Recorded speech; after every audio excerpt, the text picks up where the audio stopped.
Hello, welcome to the Marriage Underdog Radio Show. I'm your host, Chris A. Matthews, and we have a phenomenal guest once again. I would like to introduce Lesli Doares. She is a licensed marriage and family therapist and marriage coach. Thank you, Lesli, for being here. Well, Chris, thanks so much for having me. I love talking about this. I'm excited to get into it.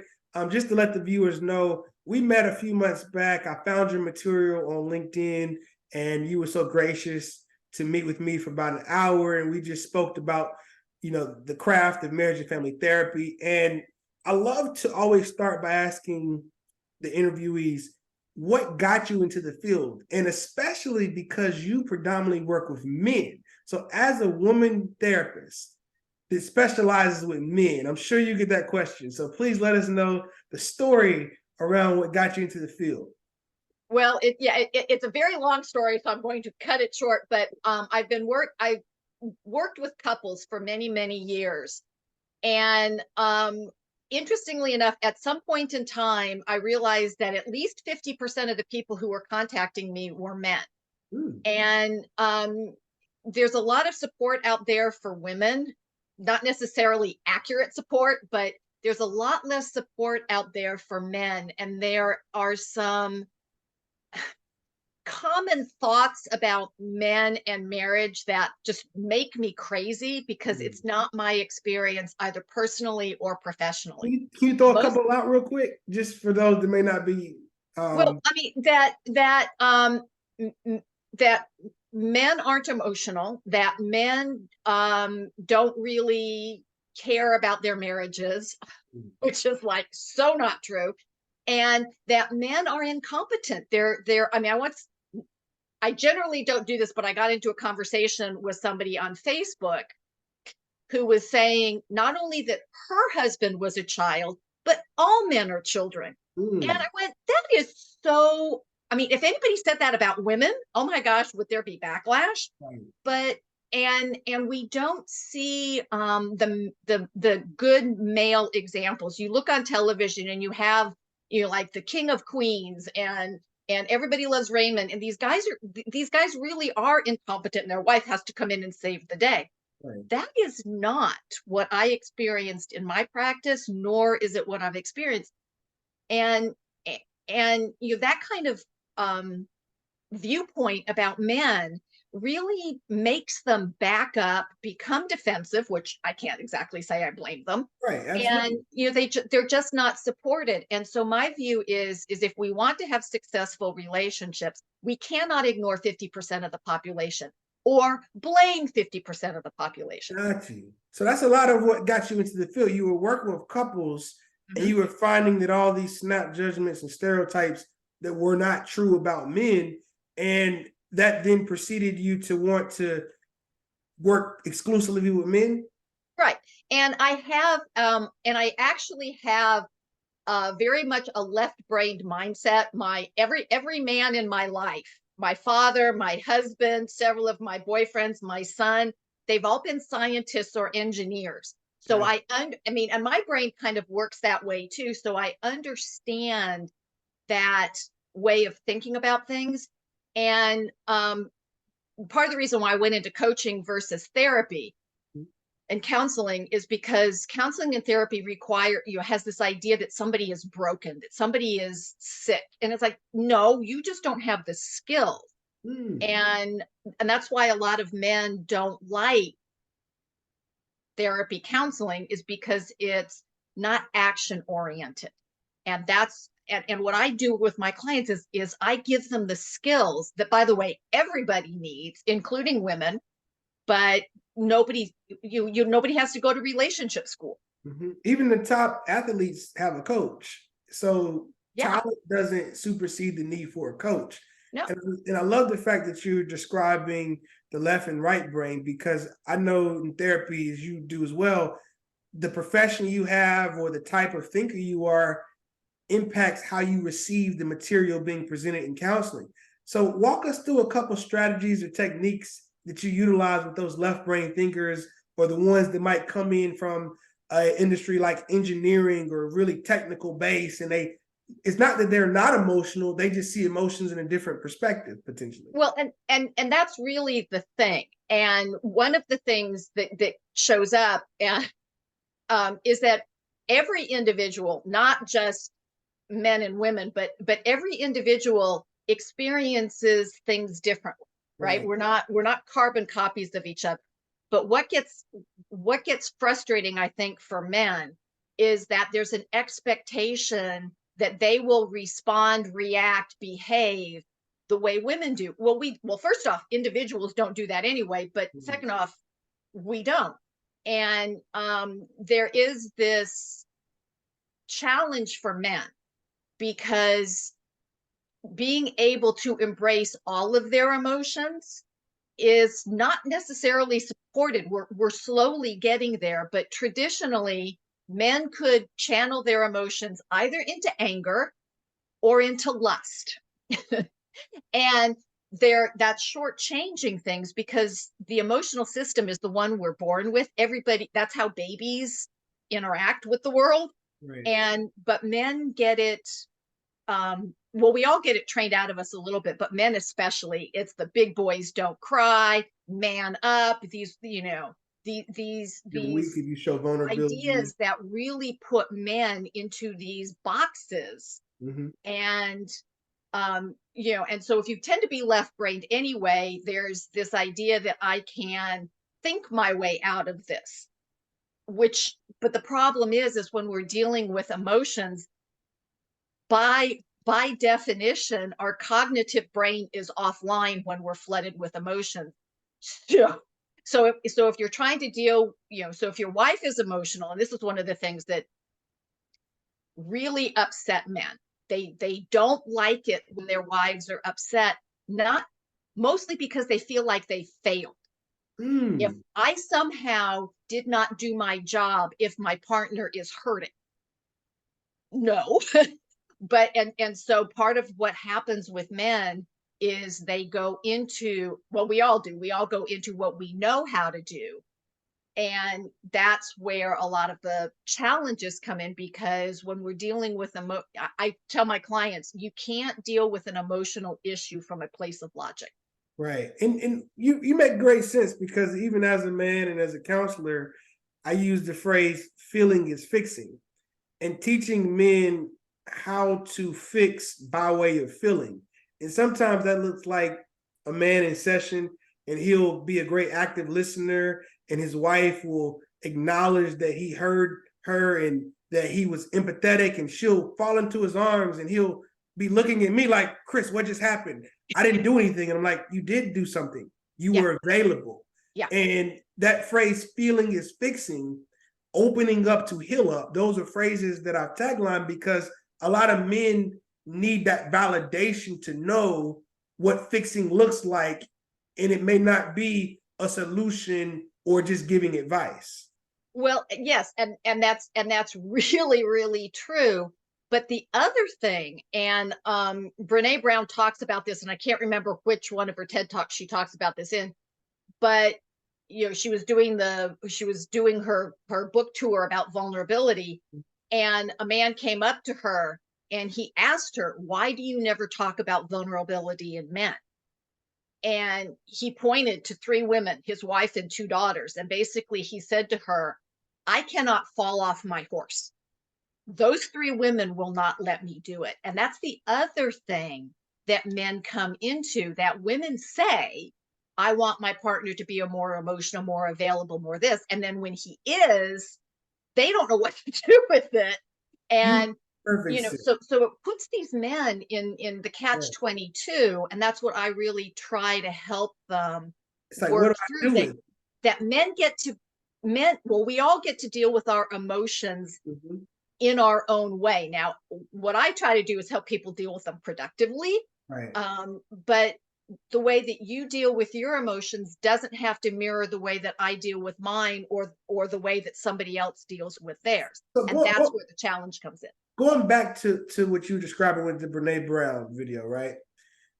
You talked about how women may seek a man to be emotional or to express it, but when a man chooses to do that, it can almost be blinding to the woman where she doesn't know what to do with it. Right. And I recall I was speaking at Black Enterprise, and I asked that question. I said, well, a lot of times women will want a man to be emotional, but I've seen this in session when a man starts to cry, it's almost two reactions. I'll see a woman become uncomfortable. Sometimes see her get angry. Like she doesn't know what to do with it. And Right. then the man feels a sense of rejection, and he says to himself, I'll never show you that again in Yep. any capacity. So what can couples do? What can women and men do for that matter to create a space where male partners can feel comfortable displaying that level of vulnerability? Well, yeah, I mean, and that is a challenge because and we have to be willing to talk about it. Now, my husband is a big soft-centered chocolate. I mean, he cries at movies frequently more than I do. And so how do I react about that? But I also have to tell you, there was one incident where he had this boss that was, I mean, if somebody had killed the man 20 years later, they still would have been interviewing suspects.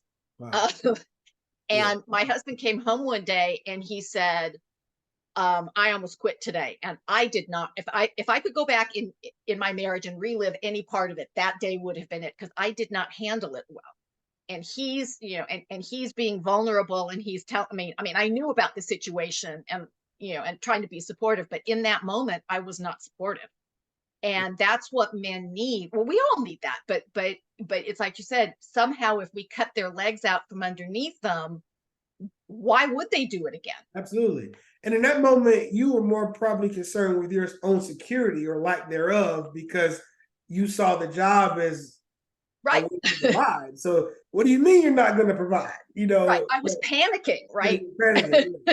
So it And sounds like the major tool, couples having the discussion so it doesn't blindside either partner, right? Like I think that blindsiding where the woman sees the man emotional for the first time and he had never shown that before.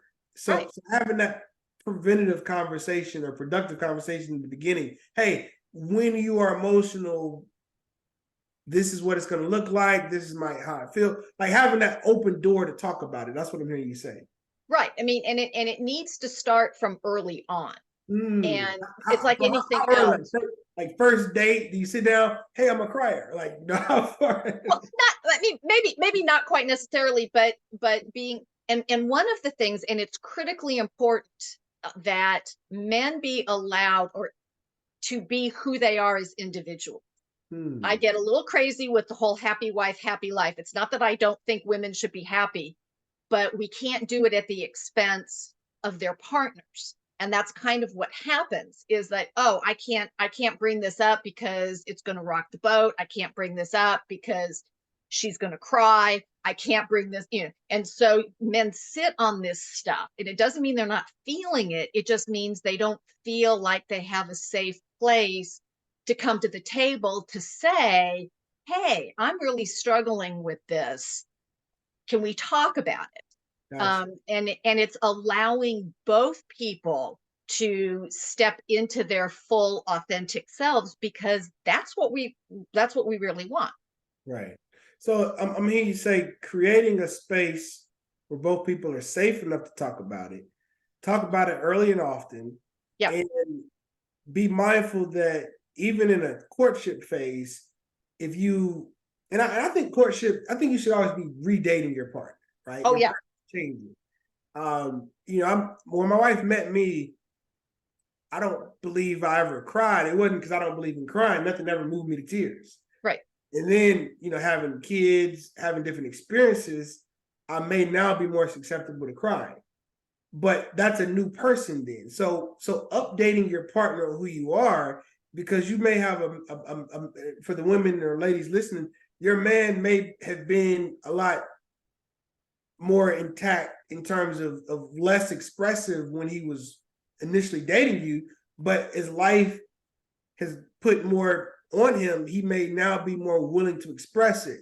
So if we don't update our partner on who we are, then we think we're marrying someone we were married to 7 years ago, and they're now another person. Right. And there are expectations that my partner is going to see, feel, experience things the same way I do. Well, no. It's sort of, to paraphrase General Patton, that if two people agree on everything, one of them isn't necessary. So, being able to be who I am, and that's one of the things that I really work with my clients about, is your wife wants a partner. She doesn't want a yes man.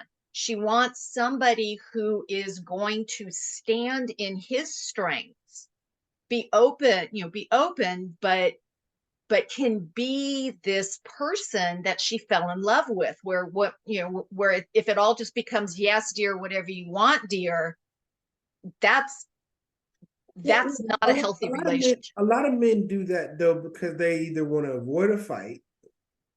That's the biggest reason. A lot of men I counsel, it's like, you know what? I just want to avoid the fight. But then they're avoiding engagement. So a woman might change it. And now it's like, see, you're the problem. I was just giving you what you wanted to avoid the fight, but you still had to create the fight. And a lot of men are just saying, I just want peace. So how does a man acquire peace, but yet still keep their female partner engaged? Well, and we all know what happens when we do peace at any price. It didn't work in World War II, and it's not going to work in your home. It's learning how to engage in a healthy way. I tell people disagreements are a given. Fighting is a choice. We never actually have to have an argument with our partners, but we have to have the skill set to negotiate through these differences. John Gottman, guru of relationship research, said that 2/3 of all disagreements in a relationship go unresolved. And it's fine, but you just have to figure out which are the 2/3 that you don't have to do anything about, and what are the 1/3 that you really have to be able to work through. It's like, my husband folds his towels the way his mother folded them. I fold towels the way my mother folded them. Who cares how the towels are folded? They're folded, they're put away. Right. So don't sweat the small stuff. But having children, that's something you better agree on. Right. That's a big one. Yeah. Nah, and that's good information. That's helpful, because for those that are listening, figuring out what you're going to pick and choose, and understanding that everything doesn't have to be resolved. There's certain things that just may not ever be resolved, but the big issues need to be resolved, or it's going to be residual. It's going to be things that come back later. Well, and a lot of times what people are talking about, what the initial conversation is about, is not what's going on. I've actually never met him in person, but he and I developed a relationship because he wrote a blog post about, well, I got divorced because I left dishes in the sink. And I went, no, that is not why you got divorced. But that's what they were fighting about. But nobody gets divorced because of dishes in the sink. It's what the dishes represent. It's the emotional connection. Right. And if you don't go deeper into, well, why do dishes in the sink, what is that about? And that's one of the things that, and this is where a lot, especially left-brained men, but men in general tend to be more direct. They tend to not beat around the bush. And so they don't necessarily understand, well, this doesn't make any sense. And they're focusing on it. And that's one of the clues, is if you keep having the same argument, discussion, problem over and over again, you need to go deeper. It isn't about the dishes in the sink or the socks on the floor or whatever. So it's more than just the surface stuff, right? Yeah. But it's always more than the surface stuff. But when you brought me to a statistic, right? 70% of divorces are filed by women. And if it wasn't the dishes in the sink and their emotional connections that may have created that partner's wife to leave, help us understand why men typically will stay even when it's bad, based on the statistics of 70% of divorces being filed by women, but women will tend to leave at a higher rate, leave the marriage, that is. Right. Well, I mean, and I'm glad you brought up that statistic, because it's actually one of my favorite statistics to blow a hole in the argument that women are better at relationships than men. Because if they really were, they wouldn't be getting divorced. And part of this is, again, you're not necessarily talking about what the real issue is. And you're also not finding a way to include both people. Because my view of it is, if it's not working for both of you, it's not working. And marriage one more time, is it's not working for both of you. Right. If it's not, if your marriage isn't working for both partners, it's not working. If one of you is unhappy about something, then and that doesn't get resolved, then the unhappiness continues. But a lot of times women don't know how to bring things productively to the table. It's really easy to complain. I don't like this, I don't like that, stop doing this, stop doing that. What we need to be able to do is make requests. Hey, when we run into this circumstance, can we handle it this way? You know, I'm giving you some information. And because a lot of times, okay, oh, I know she doesn't want this, but what do I do instead? And without any guidance, because the truth of the matter is, men don't like to fail. Yeah. And so they would rather do nothing than be wrong. Absolutely. I can't tell you how many men I've talked to that basically say, I'm damned if I do, and I'm damned if I don't. So they choose the not. They're going to do what's most comfortable for them. And at that point, it then, you know, you can use some manipulation with that too. Like, see, it's your fault. I was fine. Now you're the problem. But to go back to something you said about women not bringing it to a man the right way, and when they do bring it to a man, it should be more of a request, and then within that request, being your partner's teacher to demonstrate, illustrate what the opposite or alternative may need to be. But even when a woman does all of that, right? I want to put a disclaimer. You're talking about two people who seek to have a healthy relationship. Because I've seen women and men, for that matter, bring the material or the need the appropriate way, and they still get rejected.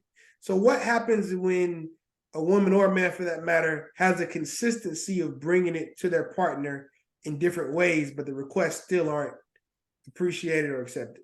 Well, in that case, then getting an objective third party involved is always a good idea. Because again, I can't tell you how many times I've been with clients, both men and women, who've said, well, but I've said exactly the same thing. I'm going, yes, but because there's no emotional entanglement with me, they can hear it. Gotcha. Right. And, you know, I mean, and there's so many moving parts to having productive conversations. And so before the third party, a counselor or a coach, because they're not emotionally entangled, they can say the same thing, but it's heard, perceived. And I guess when you think about communication, it's the transmission of messages being sent back and forth.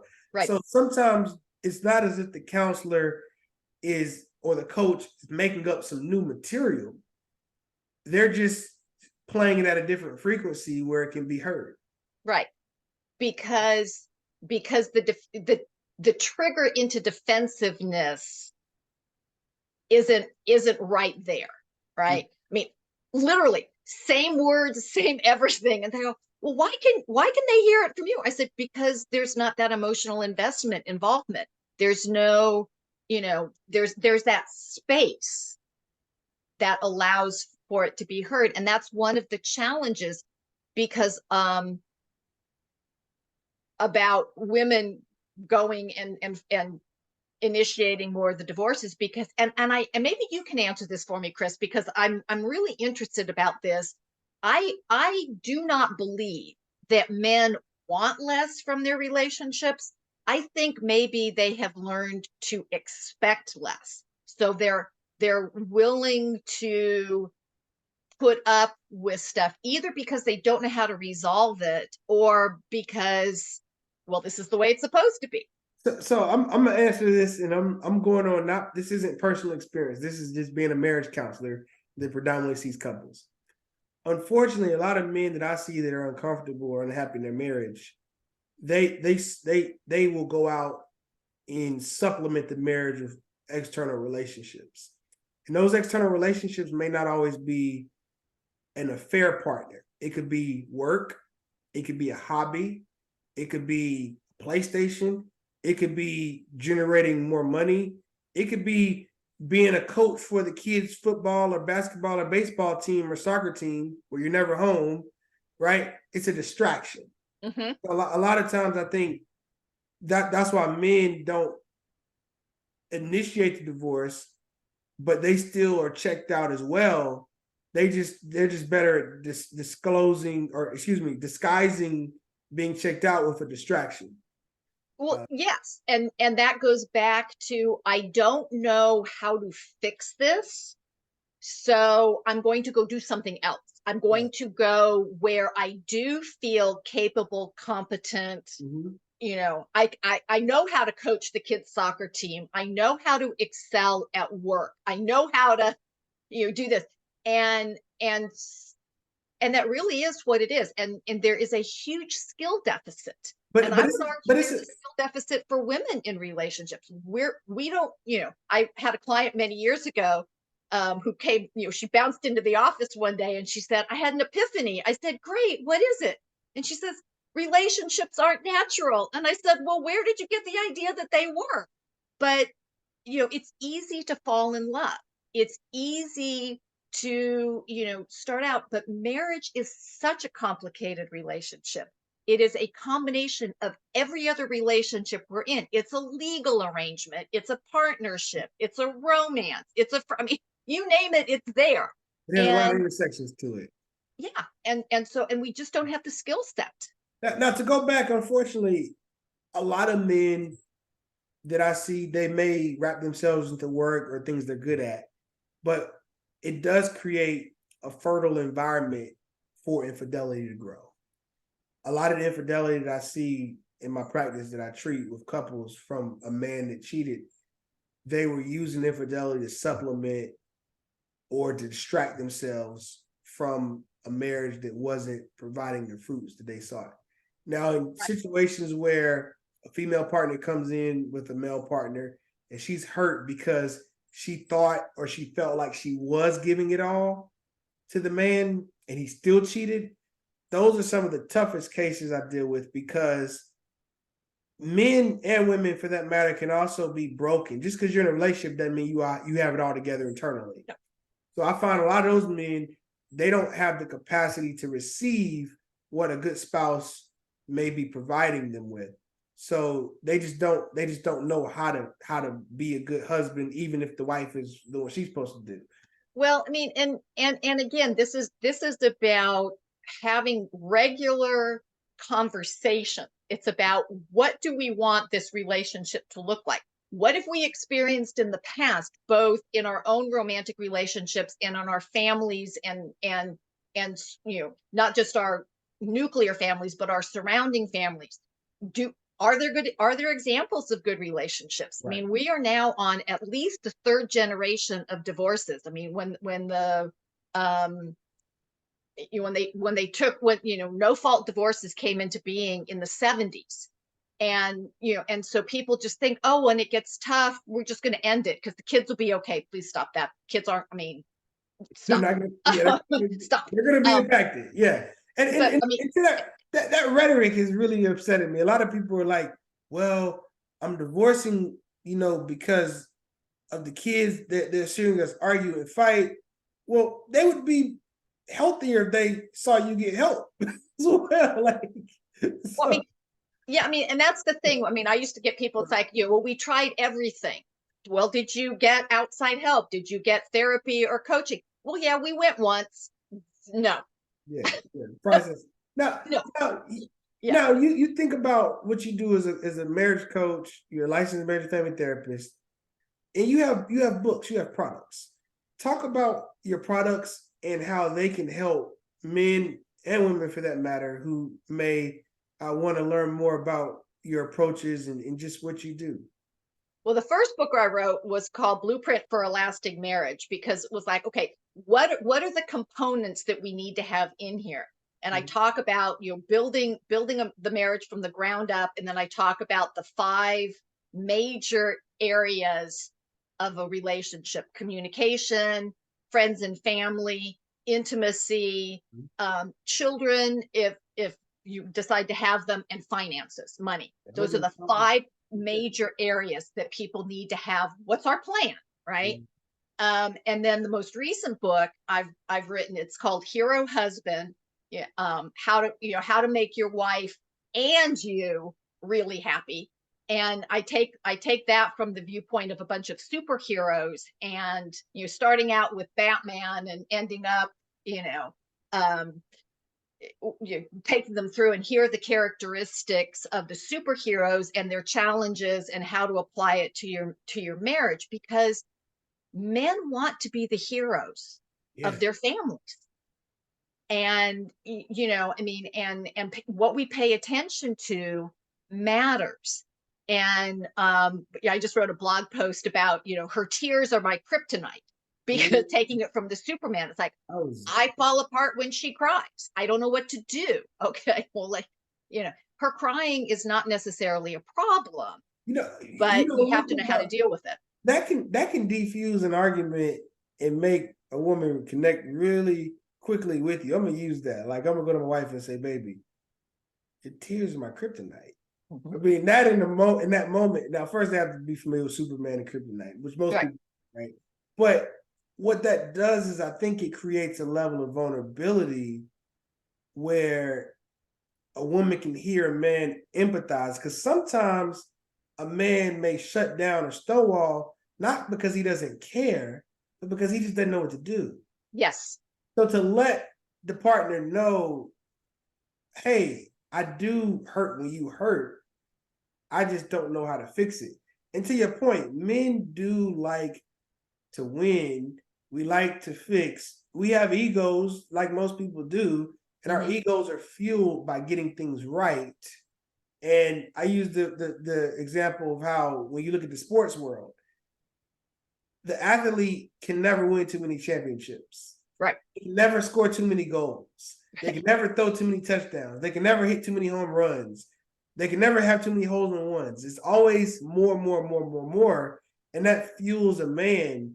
And you think about top athletes, it's hard for them to retire, even at their greatest level, because they always think they have a little bit more left in the tank.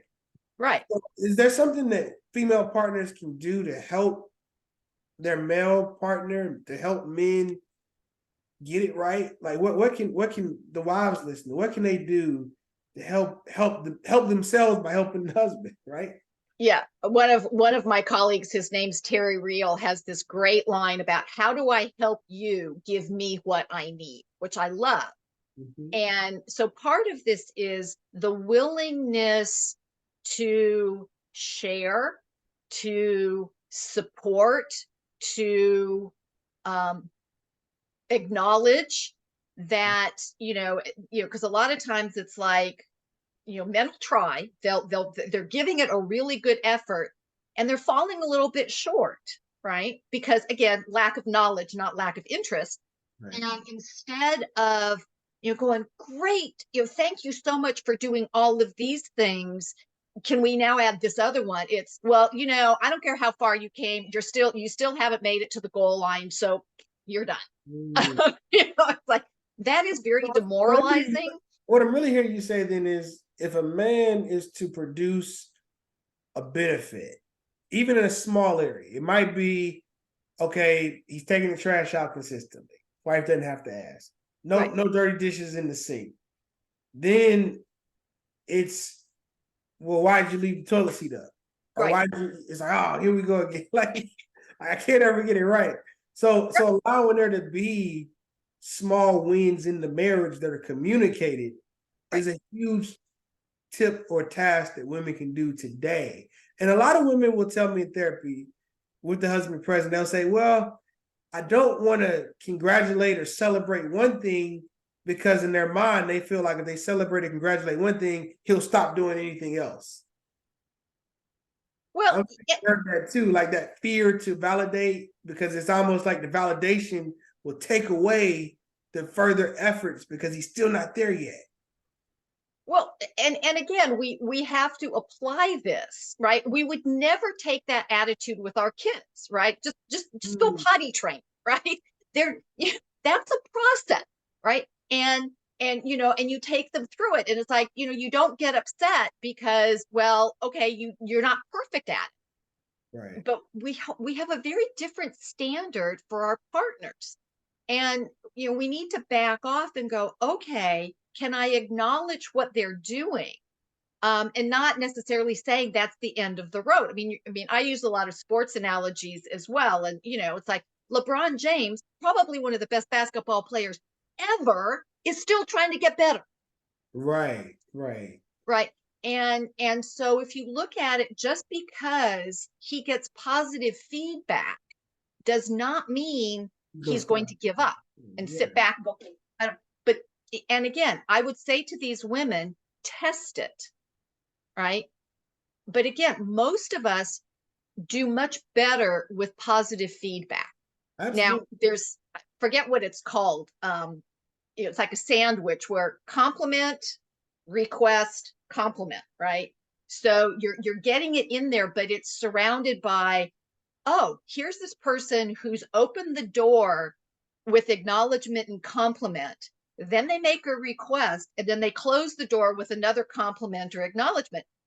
That's usually going to get most people working. There are people who do respond to negative interaction, but that's not most of us. Well, it's not going to be sustainable though. I think a short burst of that might work for some people. But when Well, I think about like something being sustained, like a marriage is for life, right? The goal of marriage is for life. And if you sign up for life, then you're not looking at a destination. I mean, I don't look at the destination of marriage because it's death, right? Like the true destination of a marriage is till death do us part. right, So I would focus more on the journey than the destination because I don't want to see that destination right now right, for neither me nor my partner. right. And I think that's the part that people miss. But here's the thing, and this is what we know. Gratitude is so entwined with happiness that you cannot separate the two. So when we and when we pay attention to the positives that are happening, then that serves as counterbalance. Negatives are very powerful. In the happiness studies, it takes 3 to 5 positive interactions to counteract one negative one. I think Gottman was talking about that. Is that Yeah. what? Yeah. So when I work with my clients, my goal is to get them to hit it out of the park 85 to 90% of the time, because that other 10 to 15%, we're human. We're not, we're allowed to have bad days. We're allowed to not handle things ideally.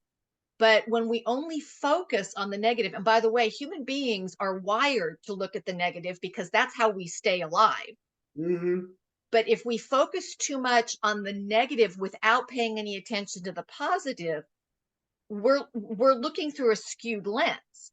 And so gratitude, appreciation, recognizing all the positive things that my partner is doing, that gives us a cushion. So when there is something that I'm challenged by and I come to the table, my partner feels supported, and as opposed to attacked. It's like, oh, and it's and by the way, this is a process. It's not, oh, I only have to do this for one day. Right. No. I actually had a client ask me something about, well, how long do I have to do this? I said, well, depends on the result you want. But if you want it to last, then till the end of time. Right. As long as you prefer to be married. Right. Yeah. Now, I know our time is running out, but I just want to highlight a couple of things you mentioned. You talk about how men are emotional beings. It just may be communicated and received differently. Mm-hmm. You also bring up the fact that if 70% of women are filing for divorce, that means that they may be giving up a little bit quicker. But at the same point, men, we have to be responsible for not just quitting and going to do something else, but to stick it out. And that would be for both people, right? Like a marriage, people coming together, you have to be willing to commit, not just to each other, but committing to this process. And the fact that you both are going to constantly be changing. I know you did a great job mentioning as well the work you do and how you got into working with men, because there was so much out for women, but there wasn't a lot of resources for men. How can the men listening or people who want to get in contact with you, how can they reach out? Well, probably the best way is by email. They can reach me either at Lesli at foundationscoachingnc.com, or better yet, coach at the Hero Husband Project, because it's really about empowering the men. Marriage is the ultimate team sport. And it's like you're talking about, we need to be understanding what makes this work. And and getting clear about it. And I jokingly call myself the wife whisperer. I should probably not. That's because people say, well, why the woman, right? Why should a man go to a woman? It's like, because I know what she's thinking. I know how she thinks. And so I can tell you what's going to work with her and what isn't. Whereas, a lot of men, and there are a lot of men who understand women as well. But it's how do we bring about the best possible support? Because I really want to get rid of this idea that that men are incompetent, incapable. They are very competent. They are very capable. They just need to be supported. I love that. So all the guys listening, we do have it figured out, or we can have it figured out, excuse me.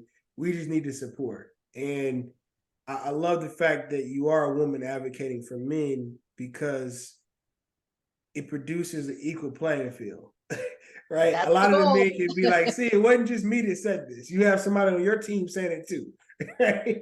Lesli, this has been phenomenal. We definitely have to have you back on again. Once again, you mentioned that people can reach you at the Hero Husband Project. Mm-hmm. Yep.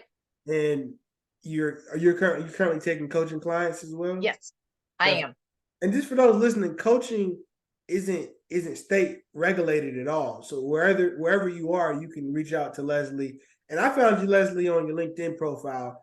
You also do a great job putting videos up there. Do you have any other social media outlets that you use? I'm on Facebook, and I did have an Instagram account. It got closed, so I don't know what the status is. But most people can find me either on Facebook or LinkedIn, are the two big places. Definitely. We're so glad that you took time out of your day to be here. And I'm sure the information you provide is going to help a bunch of people. For those that have been listening, you've been tuning into the Marriage Underdogs radio show. I'm your host, Chris A. Matthews. You can find our episodes on Apple Podcast and Spotify. And once again, you've been listening to Lesli Doares, and she's been phenomenal. So hope to hear you guys or see you guys tune in next week. Thanks.